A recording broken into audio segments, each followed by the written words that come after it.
मां शैलपुत्री हिमालय राज की पुत्री हैं। देवी शैलपुत्री की पूजा करने से व्यक्ति को सुख समृद्धि की प्राप्ति होती है। मां दुर्गा का ये स्वरूप चंद्रमा को दर्शाता है। कहा जाता है कि उनकी उपासना से चंद्रमा के बुरे प्रभाव निष्क्रिय हो जाते हैं। शैलपुत्री की सवारी क्या है? मां शैलपुत्री नंदी नाम के वृषभ पर सवार होती हैं और उनके दाहिने हाथ में त्रिशूल और बाएं हाथ में कमल का पुष्प होता है। मां शैलपुत्री के पूजन से जीवन में स्थिरता और दृढ़ता आती है। शैलपुत्री के पति कौन है? मां शैलपुत्री को लेकर एक प्रचलित कथा भी है। पौराणिक कथा के अनुसार पूर्व जन्म में मां शैलपुत्री का नाम सती था और वे भगवान शिव की पत्नी थीं। एक बार सती के पिता प्रजापति दक्ष ने एक यज्ञ करवाया और उसमें तमाम देवी देवताओं को शामिल होने का निमंत्रण भेजा। सती भी उस यज्ञ में जाने के लिए व्याकुल थीं और पुत्री का अर्थ बेटी है। हिंदू पौराणिक कथाओं के अनुसार अपने पिछले जन्म में मां शैलपुत्री ने राजा दक्ष की पुत्री सती के रूप में जन्म लिया था। ब्रह्मचारिणी का क्या अर्थ है? देवी। ब्रह्मचारिणी साक्षात ब्रह्म का स्वरूप है, अर्थात तपस्या का मूर्तिमान रूप है। ब्रह्म का मतलब तपस्या होता है, तो वहीं चारिणी का मतलब आचरण करने वाली। इस तरह ब्रह्मचारिणी का अर्थ है तप का आचरण करने वाली देवी। ब्रह्मचारिणी माता का मंत्र क्या है? या देवी सर्वभूतेषु मां ब्रह्मचारिणी रूपेण संस्थिता। नमस्तस्यै नमस्तस्यै नमस्तस्यै नमो नम। माता ब्रह्मचारिणी का वाहन क्या है? माता अपने इस स्वरूप में बिना किसी वाहन के नजर आती हैं। मां ब्रह्मचारिणी के दाएं हाथ में माला और बाएं हाथ में कमंडल है। माता ब्रह्मचारिणी हमें यह संदेश देती हैं कि जीवन में बिना तपस्या अर्थात कठोर परिश्रम के सफलता प्राप्त करना असंभव है। मां चंद्रघंटा का रूप अत्यंत कल्याणकारी और शांतिदायक होता है। इनके माथे पर अर्धचंद्रमा का आकार चिन्हित होता है, जिस कारण इन्हें चंद्रघंटा कहा जाता है। मां चंद्रघंटा के शरीर का रंग स्वर्ण की तरह चमकीला है और इनके 10 हाथ हैं, जो कि खड्ग और अन्य अस्त्र शस्त्र से विभूषित हैं। मां चंद्रघंटा दुर्गा का तीसरा स्वरूप है। मां युद्ध मुद्रा में सिंह पर विराजमान है। मां चंद्रघंटा के हाथों में त्रिशूल, धनुष, गदा और तलवार है। इनके माथे पर घंटे के आकार में अर्धचंद्र विराजमान है, इसी वजह से ये चंद्रघंटा कहलाती हैं। चंद्रघंटा देवी को क्या भोग लगाएं? माता चंद्रघंटा को दूध से बनी चीजों का भोग लगाया जाता है। मां चंद्रघंटा को कौन सा रंग प्रिय है? अब माता रानी को भोग लगाएं। आप मां चंद्रघंटा की कथा या दुर्गा स्तुति या दुर्गा सप्तशती का पाठ कर सकते हैं। मां चंद्रघंटा की पूजा करते समय सुनहरे या पीले रंग के वस्त्र धारण करना अत्यंत शुभ माना गया है। मान्यता है कि मां चंद्रघंटा को सफेद कमल और पीले गुलाब की माला अर्पित करने से भक्तों की मनोकामना। चंद्रघंटा का अर्थ क्या होता है? हिंदू धर्म में चंद्रघंटा देवी महादेवी का तीसरा नवदुर्गा स्वरूप है, जिसकी पूजा नवरात्रि के तीसरे दिन नवदुर्गा की 9 दिव्य रातें की जाती है। उसका नाम चंद्र घंटा है, जिसका अर्थ है वह जिसके पास घंटी के आकार का आधा चंद्रमा है। मां चंद्रघंटा का मंत्र मां चंद्रघंटा मांत्रा ऐं श्रीं शक्त्यै नम या देवी सर्वभूतेषु मां चंद्रघंटा रूपेण संस्थिता। नमस्तस्यै नमस्तस्यै नमस्तस्यै नमो नम। माता कुष्मांडा की उत्पत्ति कैसे हुई? नवरात्र के चौथे दिन दुर्गा जी के चतुर्थ स्वरूप मां कूष्मांडा की पूजा और अर्चना की जाती है। माना जाता है कि सृष्टि की उत्पत्ति से पूर्व जब चारों ओर अंधकार था और कोई भी जीव जंतु नहीं था, तो मां दुर्गा ने इस अंड यानी ब्रह्मांड की रचना की थी। इसी कारण उन्हें कूष्मांडा कहा जाता। कुष्मांडा देवी का दूसरा नाम क्या है? देवी कुष्मांडा के 8 हाथ हैं और इसलिए उन्हें अष्टभुजा देवी के नाम से भी जाना जाता है। ऐसा माना जाता है कि सिद्धियां और निधियां प्रदान करने की सारी शक्ति उनकी जपमाला में स्थित है। कुष्मांडा माता कौन है? नवरात्र के चौथे दिन देवी मां को कुष्मांडा के रूप में पूजा जाता है।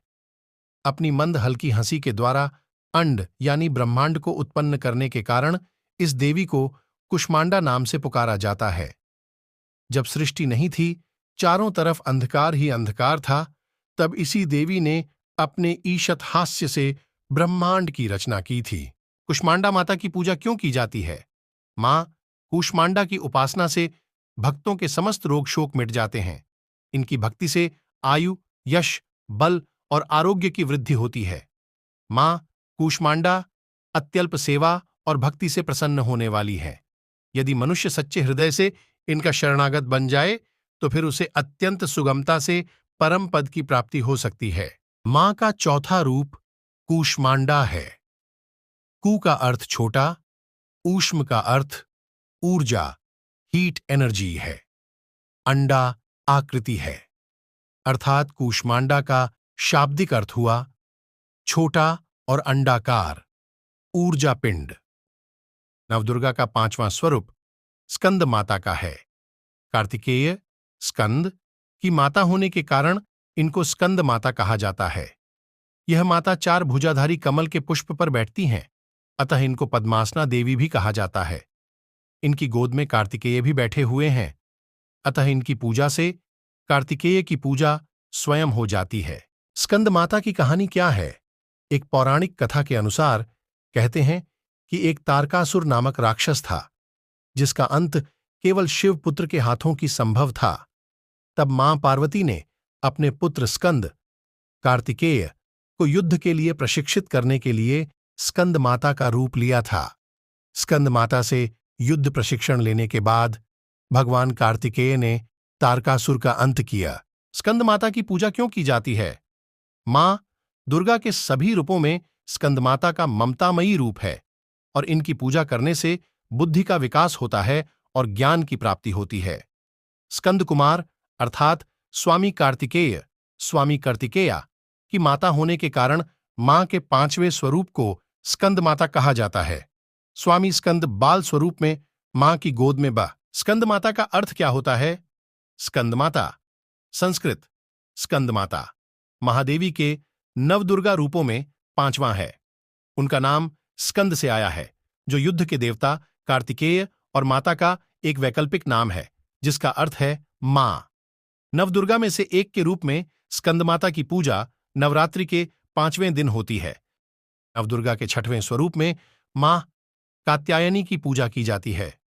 मां कात्यायनी का जन्म कात्यायन आर्षि के घर हुआ था, अतः इनको कात्यायनी कहा जाता है। इनकी चार भुजाओं में अस्त्र शस्त्र और कमल का पुष्प है। इनका वाहन सिंह है। ये ब्रजमंडल की अधिष्ठात्री देवी हैं। गोपियों ने कृष्ण की प्राप्ति के लिए इनकी पूजा की थी। कात्यायनी माता किसकी पुत्री थी? कहा जाता है कि द्वापर युग में गोपियों ने श्री कृष्ण को पति के रूप में पाने के लिए माता कात्यायनी की पूजा की थी। मां कात्यायनी महर्षि कात्यायन की पुत्री के रूप में जानी जाती हैं। मां दुर्गा के इस स्वरूप की पूजा और कुछ उपाय करने से जीवन में आ रही सभी बाधाएं दूर हो जाती हैं, साथ ही विवाह के योग बनते हैं। पौराणिक कथा के अनुसार एक बार महर्षि कात्यायन ने संतान प्राप्ति के लिए मां भगवती की कठोर तपस्या की। महर्षि कात्यायन की कठोर तपस्या से मां भगवती प्रसन्न हुई और उन्हें साक्षात दर्शन दिए। कात्यायन ऋषि ने मां के सामने अपनी इच्छा प्रकट की। इस पर मां भगवती ने उन्हें वचन दिया कि वह उनके घर उनकी पुत्री के रूप में जन्म लेंगी। कात्यायनी माता किसकी पुत्री थी? कहा जाता है कि द्वापर युग में गोपियों ने श्री कृष्ण को पति के रूप में पाने के लिए माता कात्यायनी की पूजा की थी। मां कात्यायनी महर्षि कात्यायन की पुत्री के रूप में जानी जाती हैं। मां दुर्गा के इस स्वरूप की पूजा और कुछ उपाय करने से जीवन में आ रही सभी बाधाएं दूर हो जाती हैं, साथ ही विवाह के योग्य बनते हैं। मां कात्यायनी को लगाएं ये भोग। मां कात्यायनी भोग रेसिपी। माना जाता है कि मां कात्यायनी को शहद और पीले रंग का भोग अत्यंत प्रिय है। माता को शहद से तैयार हलवे का भोग लगाना चाहिए। मां कालरात्रि की पूजा का महामंत्र मान्यता है कि यदि कोई भक्त देवी भगवती की पूजा में आज उनके मंत्र एयूएम आई ह्रीम क्लीं कालरात्र्याय नम्मा का विधि विधान से जप करता है तो उसके जीवन से जुड़ी बड़ी से बड़ी परेशानी जल्द ही दूर होती है। मां कालरात्रि की कृपा से उसे जीवन में किसी भी प्रकार के झात अज्ञात शत्रु का भय नहीं रहता है। कैसे करें मां कालरात्रि की पूजा? शत्रुओं का नाश करने वाली मां कालरात्रि अपने भक्तों को हर परिस्थिति में विजय दिलाती हैं। सबसे पहले चौकी बाजोठ पर माता कालरात्रि की प्रतिमा या तस्वीर स्थापित करें। इसके बाद गंगाजल या गोमूत्र से शुद्धिकरण करें। चौकी पर चांदी, तांबे या मिट्टी के घड़े में जल भरकर उस पर नारियल रखकर कलश स्थापना करें। कालरात्रि माता को क्या चढ़ाएं? मां कालरात्रि को गुड़हल के फूल चढ़ाए जाते हैं और गुड़ का भोग लगाया जाता है। इसके बाद कपूर या दीपक से माता की आरती उतारें और पूरे परिवार के साथ जयकारे लगाएं। सुबह शाम आरती के बाद दुर्गा चालीसा या दुर्गा सप्तशती का पाठ कर सकते हैं और मां दुर्गा के मंत्रों का भी जप करना चाहिए। कालरात्रि का भोग क्या है? वर्धन मूर्ध ध्वजा कृष्णा कालरात्रिर्भयंकरी। मां कालरात्रि का भोग। मां कालरात्रि को गुड़ अति प्रिय है। मान्यता है कि माता रानी को नवरात्रि के 7वें दिन गुड़ का भोग लगाना अत्यंत शुभ होता है। महागौरी पूजा विधि। सुबह जल्दी उठकर स्नान आदि से निवृत्त होने के बाद साफ स्वच्छ वस्त्र धारण करें। मां की प्रतिमा को गंगा जल या शुद्ध जल से स्नान कराएं। मां को सफेद रंग के वस्त्र अर्पित करें। मां को स्नान कराने के बाद सफेद पुष्प अर्पित करें। मां को रोली कुमकुम लगाएं। मां को मिष्ठान पंचमेवा फल अर्पित करें। मां महागौरी को क्या भोग लगाना चाहिए? अष्टमी के दिन मां महागौरी को नारियल का भोग लगाने की परंपरा है। मां को भोग लगाने के लिए आप नारियल की बर्फी भी बना सकते हैं। मां दुर्गा जी की 8वीं शक्ति का नाम महागौरी है और नवरात्रि के 8वें दिन इनकी पूजा की जाती है। इनका वर्ण पूर्ण रूप से गौर है, इसलिए इन्हें महागौरी कहा जाता है।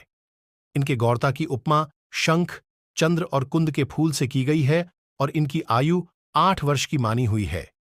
इनके समस्त वस्त्र और आभूषण आदि भी श्वेत हैं।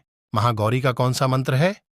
मंत्र या देवी सर्वभूतेषु मां गौरी रूपेण संस्थिता नमस्तस्यै नमस्तस्यै नमस्तस्यै नमो नम।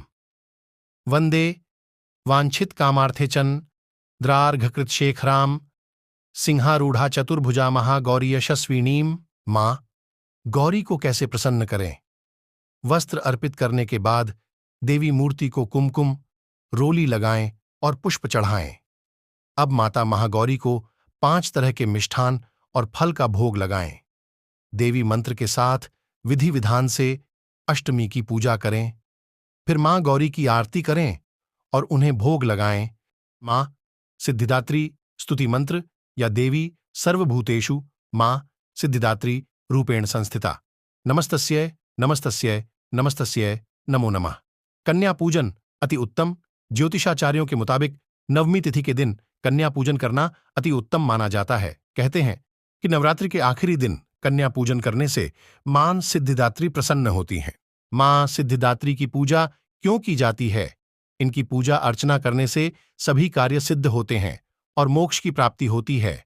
मां दुर्गा के इस स्वरूप की पूजा देव, दानव, आर्षि मुनि, यक्ष, साधक, किन्नर और गृहस्थ आश्रम में जीवनयापन करने वाले भक्त मां सिद्धिदात्री की पूजा अर्चना करते हैं। इनकी पूजा अर्चना करने से धन, यश और बल की प्राप्ति हो,